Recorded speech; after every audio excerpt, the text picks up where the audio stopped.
Hello friends, welcome back to my channel, or welcome if you're new here. For today's video, I'm going to be doing the Finally Fall book tag. You guys, I am so excited for the fall time. I am ready to be thriving with all of like the spooky books, with all the vibes, and just without sweating, which I am currently sweating in this sweater because it's still very hot here where I live. But you know what? It's fine. We're going with the fall vibes.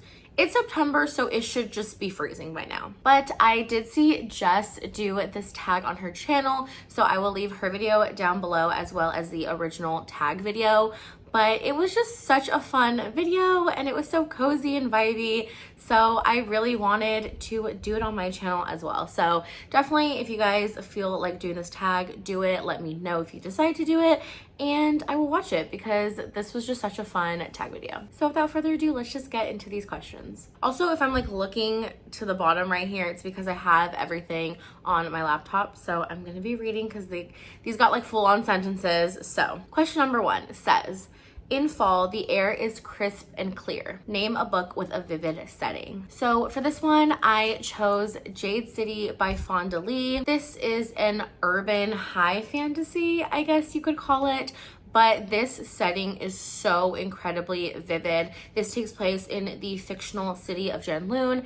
And I feel like just with the world building in this and just the way that Fonda Lee writes, I felt like I was so immersed into this world and into this city and dealing with all of these rival clans. And it was just a really, really fantastic book, and I just highly recommend this so much. I'm not even really a big fantasy reader, but I absolutely loved this. So this book is basically following these two rival clans. You have the No Peak clan and then you have the Mountain clan, and you're just kind of following all of this political intrigue and everything that's going on because there's a lot of movement in the heads of these clans, and you're following the Call family, who are basically at the head of the No Peak clan. The members of the Call family are also Green Bones, which are essentially these warriors who are able to harness power from Jade, and it makes them faster, stronger, things like that, and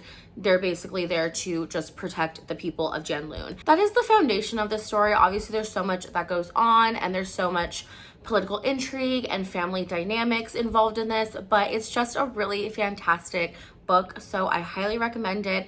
And this without a doubt has an extremely vivid setting in my opinion. Prompt number 2 says, nature is beautiful but also dying. Name a book that is beautifully written but also deals with a heavy topic like loss or grief. So this was a little bit difficult for me because I have to say I don't really read too many books that center around loss or grief, and if they do, it's kind of more of a subplot rather than what the book is really about. The book that I ended up choosing was The Perks of Being a Wallflower by Stephen Chbosky. This is one of my all-time favorite books. I've spoken about it before on this channel, and this isn't entirely about loss and grief, but that is definitely a big component in this story.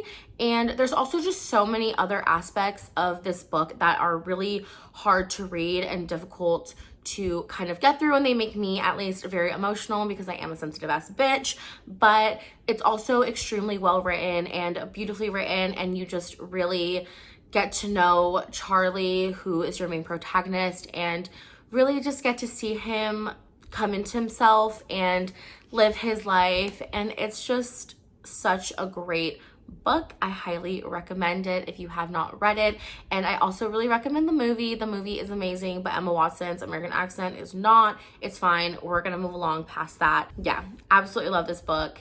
I feel like everyone should read this. Number 3 says, fall is back to school season. Share a nonfiction book that taught you something new. Again, I don't really read that many nonfictions. If I read nonfiction, it's gonna be like a celebrity memoir. So I was scrolling through my Goodreads, and the only nonfiction book that I read that's actually educational is Cultish by Amanda Montell, and I read this in August. I spoke about it in my August wrap up, so I will leave that linked down below for you guys to check out. Basically, this is just about the power of language when it comes to cults and other pop culture phenomena. It's an extremely well-written book, and I think it's super accessible for people like me who don't really read too much nonfiction. So I highly, highly recommend this book for sure.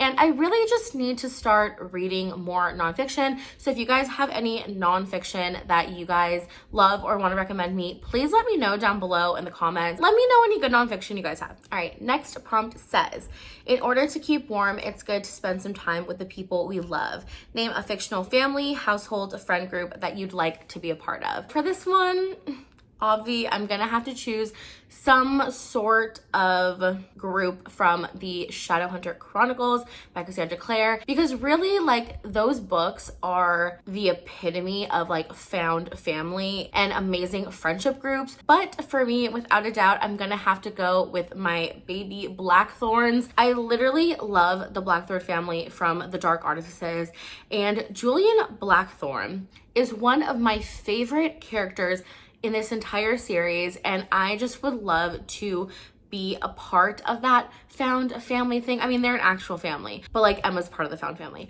But it's just so amazing, and like I feel like they just protect each other so much, and Julian is such like a big teddy bear, and I love him so much, and I just feel like I would absolutely love to be a part of that little group, that little found family.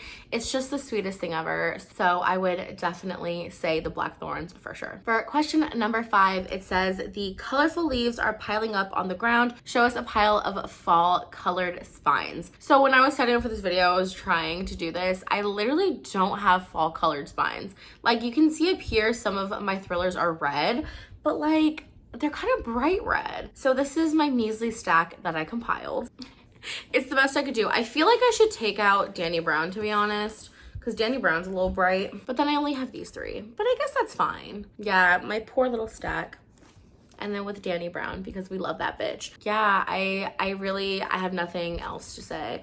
I'm sorry I don't have like aesthetically pleasing books. Prompt number 6 says, fall is the perfect time for some storytelling by the fireside. Share a book wherein somebody is telling a story. I haven't really read too many of these, but I did read one recently in August, and that is Plain Bad Heroines by Emily M. Danforth. This book is basically a book about a book about a movie about a book. So it's very meta, I feel. And the narrator in this is basically talking to you, the reader. So she is telling the story of the story of the story of the movie of the story. You know what I mean? Again, I talked about this in my August wrap up, so I'm not really going to speak on this too much, but this is a gothic horror novel, and it centers around, you guessed it, a book. This book was very interesting to say the least. Again, definitely check out my August wrap up if you want my full thoughts on this.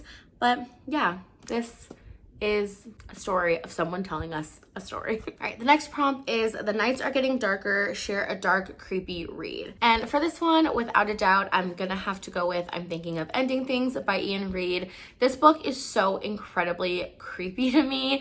It's just very unsettling, and you're so confused the whole time. You really have no idea what's going on. This book is basically about our unnamed female narrator, and she is going with her boyfriend Jake to go visit his family. That's basically all I want to say. Once she gets there, some weird shit starts happening, and from then on, the book is just absolutely bananas. But it's really good. It's a great creepy read. I feel like this is perfect for October, even like November, because it is set in the winter and it's snowy and everything. It's just like an absolutely amazing horror book, and I really, really love this. So if you have not picked this up, you're insane. You need to. However, don't watch the movie. Or if you watch the movie and you're unsure if you want to read the book, definitely read the book, because the movie is stupid. It made no sense, and it literally did not even follow the ending of this book. So we're gonna pretend the movie didn't happen. Netflix, I'm upset at you. But yeah, if you haven't already, I would definitely suggest you pick this book up. Next up, we have question number 8, and this says,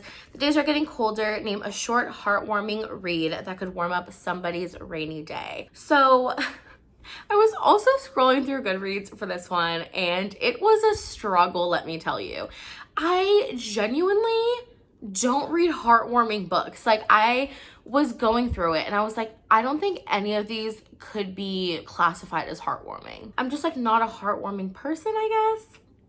I don't really know. The only heartwarming book I've ever read is one that I've talked about millions of times, but I'm just gonna talk about it again because I literally have nothing else to say for this. And that is The House in the Cerulean Sea by TJ Klune. Everyone talks about this book. This book is absolutely amazing. It is such a sweet, heartwarming book. I wanted to cry, but like happy tears, and it was just so sweet and heartwarming. And I don't really know if this classifies as short because it's literally almost 400 pages, but it's heartwarming. Okay, so we checked one of those, so it's fine. We're fine here. Prompt number 9 says, fall returns every year. Name an old favorite that you'd like to return to soon. And for this one, I definitely have to say The Remnant Chronicles by Mary E. Pearson. The first book is A Kiss of Deception. I absolutely loved this book. I believe I read it in either 2017 or 2018. It's honestly one of the books and one of the series that got me back into reading. I read this trilogy all in like 1 month back to back, and I never binge read series. If you guys know me, if you guys have watched my videos, I talk about it all the time. I literally do not binge read series ever. That one I did. That one I ate that shit up. It was so good. So unless you were following Leah, and she is a princess who is betrothed to another prince from like a different kingdom, and basically she is one of those girlies that's like, I don't want to fucking be a princess, I don't want to get married, and she ends up running away. She ends up running away to this little village, so she's kind of like undercover, you know, she got a little disguise, and then the prince that she was betrothed to ends up going to go find her because the marriage needs to happen. So he's trying to find her, and then an assassin from an entirely different kingdom is also sent to go try to kill her. And the really fun thing about this is that you have no idea which one is the assassin and which one's the prince. So you kind of have this like love triangle situation going on that just works really well because it's very intriguing, and because you're like, what's gonna happen? Who is she gonna be in love with? Like, what's the tea? And I feel like even if you're someone who is not a fan of love triangles, I still feel like this is a really good, interesting read, especially because the second and third books of this trilogy are definitely a lot more political intrigue and have a lot more of that kind of like political fantasy elements to it, rather than it just being kind of like a fantasy romance type of situation. So I really, really loved it, and I really have been meaning to reread it so that I can kind of see if I still love it the same, if it still hits the same. I think it will. It's a bit of a long-winded answer, but that is definitely a book that I'm really excited to get to again. Last but not least is question number 10, and this says, fall is the perfect time for cozy reading nights. Share your favorite cozy reading accessories. So I don't really have too many cozy reading accessories. I really only have a blanket that I like to snuggle up in, and I like to light candles. So I brought out my favorite candle. It is new. I still have not lit it because I'm ready for it to be like fall. Oh my god. It smells so good. Okay, so this is from Bath and Body Works, and it is Sweater Weather. Sweater Weather has been my absolute favorite scent from Bath and Body Works for years.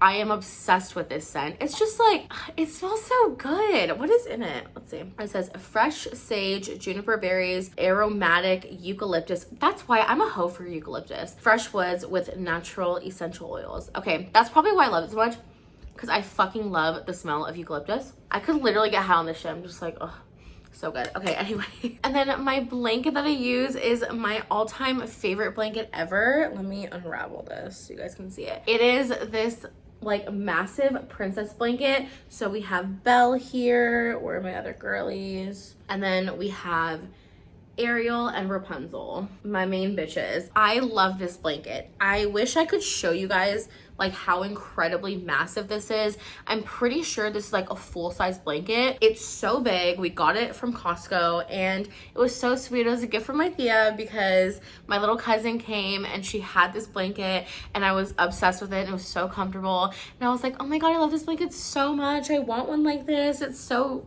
amazing. And she literally bought it for me. Like, it wasn't even my birthday, it wasn't Christmas, she just bought it for me, and it was the nicest fucking thing ever.